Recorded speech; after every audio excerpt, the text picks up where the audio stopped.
السلام عليكم ورحمة الله. النهاردة كنت عايز أتكلم عن موضوع غريب جدا انتشر اليومين اللي فاتوا على السوشيال ميديا، بخصوص غرق الإسكندرية. البحر المتوسط هيحصل له تسونامي، تسونامي على تونس وليبيا. الحكومة المصرية بتغلق الشواطئ. بس قبل أي حاجة أنا حابب أشكر ال7000 أخ وأخت على القناة، ودوت من فضلكم. دلوقتي عن موضوع التسونامي الغريب جدا اللي انا سمعته ده. طلع العالم الهولندي اسمه فرانك هوجربيتس، يقول خلي بالكوا واحذروا، زلزال قادم على البحر المتوسط هيؤدي الى تسونامي بموجة عرضها 200 متر.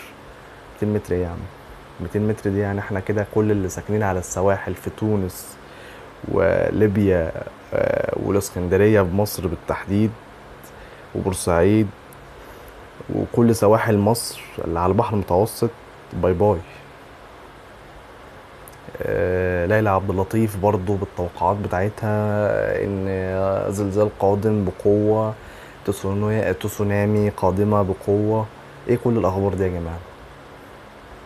الحكومة المصرية تقفل شاطئ الاسكندرية، بتقفل شاطئ جمصة، بتقفل شواطئ بورسعيد.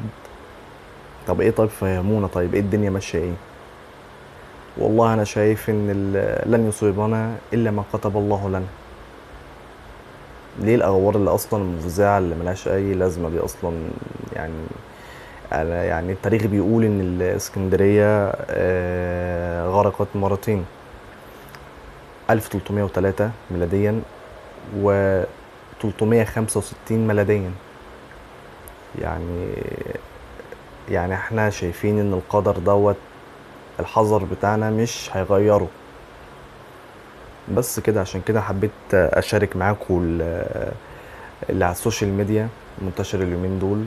واتمنى الفيديو لو عجبكم تدوسوا لايك وتعملوا اشتراك، وحابب اعرف رايكم ايه في الموضوع دوت. مع السلامة.